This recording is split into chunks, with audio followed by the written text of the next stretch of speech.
Hi friends, இன்றைக்கி இந்த ட்ராமாவோட next episode பார்க்க போகிறோம். இப்போ மிங்கும் நம்ம ஹீரோவுமே அப்படி பேசிட்டு வந்துட்டுருக்காங்க. அதே நேரத்தில் ஹீரோயின் வந்து ஃபீல் பண்ணி நடந்து போயிட்டுருக்கா. ஹீரோ வந்து வேண்டான்னு சொல்லிட்டான் இல்லையா, அதை நினச்சி ரொம்பவே ஃபீல் பண்ணி நடந்து போயிட்டுருக்கா. அவள் அப்படி போயிட்டுருக்கும்போது 2 ரவுடி வந்துட்டாங்க. அவங்கள பார்த்து நம்ம ஹீரோயின் வந்து பயந்துட்டான். நான் வெறும் பூ மட்டும்தான் வைக்கிறேன், என்கிட்ட வந்து அந்த அளவுக்குலாம் அமௌண்ட் இல்லை அப்படின்னு சொல்லிட்டு இருக்கும்போது, உங்கள்கிட்ட யார் பணமாங்கறக்கு வந்தா? பணமெல்லாம் எங்களுக்கு வேண்டாம், நீ இந்த யாங் சிட்டியில் இருக்கவே கூடாது, நீ திரும்பி போயிடணும்.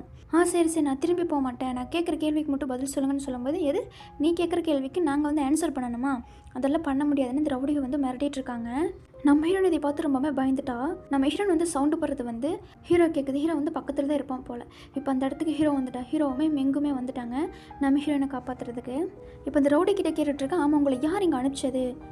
ஒரு லேடி தான் அனுப்பிச்சாங்க, அவங்களோட கடைசி பேர் வந்து ஜி அப்படின்னு சொல்லிட்டு அவங்க அங்கேருந்து ஓடிட்டாங்க.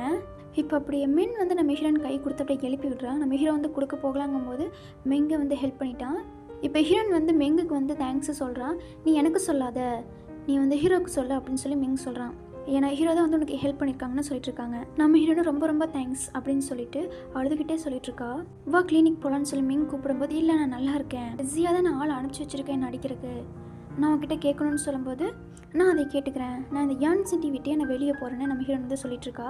அப்படி கிளம்பி போகும்போது மெங் சொல்லிட்டுருக்கா, வா நான் உன்னை கூட்டிகிட்டு போய் விட்றேன் அப்படிங்கும்போது, இல்லை நானே போய்க்கிறேன்னு நம்ம ஹீரோன் வந்து அழுதுகிட்டு அங்கேருந்து போயிட்டா. ஹீரோன் போகிறத வந்து ஃபீல் பண்ணி ஹீரோ வந்து பார்த்துட்ருக்கான். நீ அவங்கள எவ்வளோ விரும்புறியோ அது உனக்கு ரொம்பவே வலிக்க ஆரம்பிச்சிடும் அப்படின்னு மெங் வந்து சொல்லிட்டுருக்கான். அப்போ தான் நீ என்னோட பெயினை புரிஞ்சுக்கோன்னு மெங் சொல்லிட்டுருக்கான் மனசுக்குள்ளே.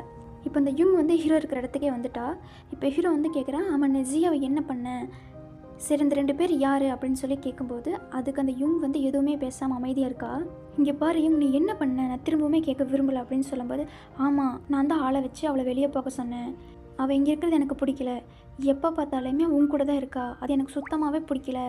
இப்போ ஹீரோ வந்து சொல்லிட்டு இருக்கா, அவள் இங்கே தான் இருப்பா, வெளியே போக மாட்டா. ஆமாம், ஏன் வெளியே போக மாட்டானா, நீ எப்போவுமே அவள் கூட தான் இருக்க, அவளுக்கு மட்டும்தான் நீ ஆதரவு பண்ணிகிட்ருக்க, அதனால் வெளியே போகவே முடியாது, நீ அவள் கூட இருக்கிறது எனக்கு சுத்தமாகவே பிடிக்கல அவள் சொல்லிட்டு இருக்கும்போது, இங்கே பாரு நீ அவகிட்ட வந்து சாரி கேட்கணும், என்னாலலாம் சாரி கேட்க முடியாது, நீ இங்கேருந்து வெளியே போ அப்படின்ட்டான். இப்போ யுங் வந்து பார்த்தா டேபிளில் ஒரு லெட்டர் ஒன்று இருக்குது. நான் உன்னை சீக்கிரமாக சந்திக்கணும்னு சொல்லி மெங் வந்து லெட்டர் எழுதி வச்சுட்டு போயிருக்கான். இப்போ அப்படியே மெங் கூட வீட்டுக்கு போயிட்டா. இப்போ அவங்க 2 பேருமே உட்காந்து பேசிகிட்டு இருக்காங்க. இப்போ அப்படியே மெங் வந்து யுங்க்கு வந்து ஒரு ஸ்கின் கேர் வந்து ஒன்று கொடுக்குறான். அதை வாங்கி பார்த்துட்ருக்கா. இது வந்து என்னோடய கிளினிக்கில் வந்து நான் கண்டுபிடிச்சது, இது யூஸ் பண்ணி பாரு அப்படின்னு சொல்லிட்டு இருக்கான். நீ ஜியா வந்து இங்கேருந்து எதுக்கு அனுப்புறக்கு ஒரு ஆளை வந்து செட் பண்ணி வச்சு அப்படின்னு சொல்லி கேட்குறான். அது வந்து உன்னோட வேலை கிடையாது, இல்லை எனக்கு அதில் ஆர்வமாக இருந்துச்சு அதனால தான் கேட்டேன், நீ கேட்கக்கூடாத விஷயத்தை வந்து கேட்காம இருக்கிறது வந்து ரொம்பவே நல்லதுன்னு சொல்லிட்டு அங்கேருந்து யுங் வந்து கிளம்பிட்டா. அவள் போனதுக்கப்புறமா மிங் வந்து கோவத்தோடு பார்த்துட்டே இருக்கான். இப்போ அப்படி இருட்டாகுது. அந்த பூ இருக்கு இல்லையா, அந்த இடத்துல நம்ம மிஷன் வந்து இருக்கா. இப்போ அந்த பூவை பார்த்துட்டே சொல்லிட்டு இருக்கா, நான் வந்து உன்னை பூக்க வைப்பேன்னு சத்தியம் பண்ணேன் அப்படின்னு சொல்லிட்டு ஒரு ஃபீலோடு பார்த்துட்ருக்கா. அது இல்லாமல் இன்றைக்கி வந்து ஃபுல் மூன், இந்த மூன் வந்துச்சுனாவே நம்ம மிஷன் வந்து இறந்துருவா. அதை நினச்சிட்டு அப்படி ஹீரோ வந்து பார்த்துட்டே இருக்கான். இதை பார்த்த உடனேயுமே ஹீரோ வந்து ஹீரோனுக்கு இடத்துக்கு தேடி போகிறான், அங்கே இல்லை. இப்போ முதல்ல ஹீரோ வந்து ஒரு இடத்த காமிச்சால அந்த இடத்துல தானே ஹீரோயின் இருக்கா.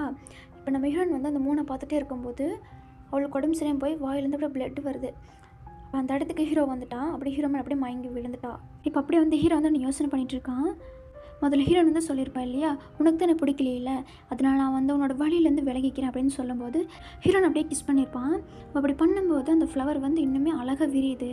இது எல்லாத்தையுமே ஹீரோ வந்து நினச்சிட்ருக்கான். இப்போ ஹீரோன் வந்து மயக்கத்தில் இருக்கா. மயக்கத்துலேருந்து அப்படியே எந்திரிக்கிறா. எந்திரிச்சு பார்த்தா ஹீரோவோட வீட்டில் தான் இருக்கா.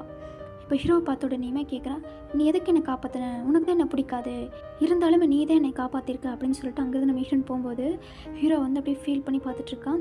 சாரி எனக்கு இப்போ தான் வந்து ஃபீல் ஆகுது நான் உன்னை லவ் பண்ணுறேன்னு அப்படி அழுதுகிட்டே ஹீரோன் வந்து பார்த்துட்ருக்கான்.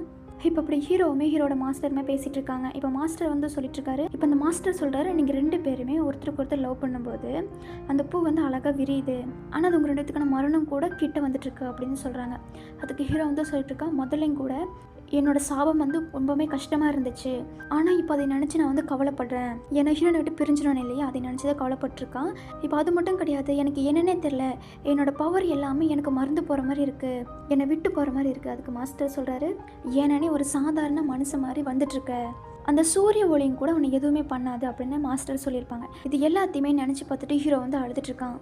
இப்போ அப்படி நெக்ஸ்ட் டே ஆயிடுச்சு. ஹீரோன் வந்து ஃபீல் பண்ணிகிட்டே உட்காந்துட்ருக்கா. இப்போ அந்த இடத்துக்கு மிங் வரான். மிங் வந்து அப்படியே ஹீரோன் கிட்டே பேசுகிற மாதிரி பேசிவிட்டு அவன் கொண்டு வந்து மின்மினி பூச்சி வந்து அந்த இடத்துல விட்டுட்டான். அப்படியே பேசிகிட்டு இருக்கும்போது அந்த மின்மினி பூச்சி வந்து நம்ம ஹீரோயினோட உடம்புக்குள்ளே போயிடுச்சு. அந்த இவங்களுக்கு எப்படி ஸ்கின் கேர் பொருள் கொடுத்தானோ அதே மாதிரி நம்ம ஹீரோனுக்குமே ஒன்று கொடுத்துருக்கான். அதை கொடுக்குற மாதிரி வந்து இதெல்லாமே பண்ணிகிட்ருக்கான்.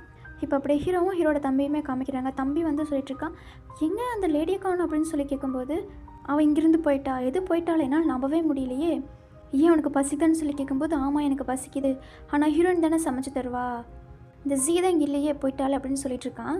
என்னை குக் பண்ணி கொடுத்துட்டு திரும்ப போக சொல்லிடுறா அப்படின்னு சொல்லி தம்பி சொல்லிட்டுருக்கான். இப்போ அதே மாதிரி ஹீரோயினை பார்க்குறதுக்காக ஹீரோ வந்துட்டான். ஆனால் ஹீரோனை பார்த்திங்கன்னா நல்லா சாப்பிட்டு உட்காந்துட்ருக்கா கோவத்தோட. ஆனால் ஹீரோயின் வந்து ஹீரோ பார்த்துட்டு கண்டுக்காத மாதிரி உட்காந்து சாப்பிட்ருக்கா. இப்போ ஜியா வந்து சாப்பிட்ருக்கிறத பார்த்துட்டு ஹீரோ கேட்குறான், ஃபுட்டு நல்லா டேஸ்ட்டாக இருக்குதுன்னு கேட்கும்போது நல்லா டேஸ்ட்டாக தான் இருக்குது அப்படின்னு சொல்லி சாப்பிட்ருக்கா. சரி என்னோடய தம்பிக்கு வந்து பசிக்குதுன்னு சொன்னான், உன்னை குக் பண்ணி தர சொன்னான் அப்படின்னு சொல்லும்போது, எது நான் இன்னும் உங்கள் தம்பிக்கு என்ன சமையல்காரன்னு நினச்சிட்டு இருக்கானா, நான் சமைக்கிறதுக்கு தான் வந்தேன் அப்படின்னு சொல்லி கோவத்தோடு பேசுகிறா. அப்படியே பேசிகிட்டு இருக்கும்போது டேபிள் மேலே வந்து மிங் ஒரு பொருள் கொடுத்தாங்களே அது இருக்குது. அதை பார்த்துட்டு ஹீரோ கேட்குற, எது மிங் கிட்ட இருந்து வந்துச்சா? ஆமாம் மிங் கிட்ட இருந்து தான் வந்துச்சு. மிங் வந்து என்னை பார்க்குறக்கு வந்தானா? ஆமாம் என்னை பார்க்குறக்கு வந்தான். அவனை எதுக்கு வந்தான் அப்படின்னு சொல்லி ஹீரோ வந்து கோவப்படுறான். நீ வேறு இங்கே தனியாக இருக்க, யாராவது தப்பான எண்ணத்தோடு இங்கே வந்தாங்கன்னா என்ன பண்ணுவேன் அப்படின்னு சொல்லி கேட்கும்போது, இங்கே நான் மட்டும்தான் இருக்கேன், என்கிட்ட வெறும் படகு பூ மட்டும்தான் இருக்குது, வேறு எதுவுமே இல்லை. இப்போ ஹீரோன் வந்து எந்திரிச்சு அங்கேருந்து போகும்போது அவன் தான் சொல்லிட்டு இருக்கான், நான் வந்து சத்தியமாக தான் நினச்சேன் இறந்து போகிறதுல வந்து என்ன தப்பு இருக்குது அப்படின்னு சொல்லி, ஏன்னா நான் வந்து ரொம்ப வருஷமாக வாழ்ந்துட்டேன் இல்லையா, அதனால கூட அப்படி இருக்கலாம். எனக்கு என்னோடய வாழ்க்கை வந்து ரொம்பவுமே சலிப்பாக இருக்குன்னு ஹீரோ சொல்லும்போது, ஏன்னா நீ வந்து உண்மையாகவே உன்னோட வாழ்க்கை வந்து வாழலை, எது உண்மையான வாழ்க்கை அப்படின்னு சொல்லி ஹீரோ கேட்குறான். இப்போ அப்படி 2 பேரும் உட்காந்து கேம் விளையாண்டுருக்காங்க. ஜியா ஹீரோக்காக சமைச்சு கொடுக்குற, அதை வாங்கி ஹீரோ சாப்பிட்றான். நல்லா டேஸ்ட்டாக இருக்குது அப்படின்னு சொல்லிட்டு சாப்பிட்ருக்கான் ஹீரோ. ஹீரோயினுமே ஹாப்பியாக சமைச்சு கொடுத்துட்ருக்கா ஹீரோக்கு. இவங்க 2 பேர் நல்லா சாப்பிட்டாங்க. இப்போ அதே நேரத்தில் ஹீரோயின் வந்து ஹீரோ வந்து ஒரு இடத்துக்கு கூட்டிகிட்டு போகிறா. நீ கண்ணை மூடி நில்லு, இதோ வந்துடுற அப்படின்னு சொல்லிட்டு ஹீரோயின் போயிட்டு வந்துட்டா. இப்போ கண்ணை தர அப்படின்னு சொன்ன உடனேயுமே இவங்க 2 பேர்த்துக்கு முன்னாடி அழகாக வான வெடிக்குது. இவங்க 2 பேரும் அழகாக ரசித்து பார்த்துட்ருக்காங்க. இப்போ அப்படி ஹீரோன் வந்து கேட்குறேன், உனக்கு இது பிடிச்சிருக்கா? எனக்கு இது ரொம்பவே பிடிச்சிருக்கு அப்படின்னு சொல்லிட்டு பார்த்துட்ருக்காங்க. அவள் அப்படி பார்த்துட்டு இருக்கும்போது ஹீரோ வந்து சொல்லிட்டுருக்கா, எனக்கு ஒன்று ரொம்ப பிடிச்சிருக்கு அப்படிங்கிறான். என்ன சொன்னேன் அப்படின்னு சொல்லி கேட்கும்போது, எனக்கு ஒன்று பிடிச்சிருக்கு அப்படின்னு சொன்ன உடனேயுமே ஹீரோன் அப்படியே பார்த்துக்கிட்டே இருக்கா. நீ சொல்கிறதெல்லாம் உண்மை தானா, நீ ஒன்றும் ட்ரிங்க்ஸ் பண்ணல அப்படின்னு சொல்லி கேட்குறா. அவள் அப்படி கேட்கும்போது ஹீரோ வந்து என்ன பண்ணுறான்னா, ஹீரோனை பிடிச்சி அப்படியே கிஸ் பண்ணிடுறான். இப்படி அவங்க கிஸ் பண்ணிகிட்டு இருக்கும்போது அந்த இடத்துல வந்து மிங்கோட ஆள் வந்து பார்த்துட்டு அங்கேருந்து கிளம்பிட்டான். இப்போ அப்படி ஹீரோ வந்து ஹீரோவோட இடத்துக்கு கூட்டிகிட்டு வந்துட்ட ஹீரோயினை, நீங்கள் எங்கே எதுக்கு என்னை கூட்டிகிட்டு வந்தீங்க அப்படின்னு சொல்லி கேட்கும்போது, இங்கே பாரு வாவ் பார்க்குறதுக்கே அழகாக இருக்குது அப்படின்னு சொல்லி ஹீரோயின் பார்த்துட்ருக்கா. நான் எப்போல்லாம் தனியாக ஃபீல் பண்ணிகிட்ருக்கனோ அப்போல்லாம் நான் இந்த இடத்துக்கு வந்துடுவேன்.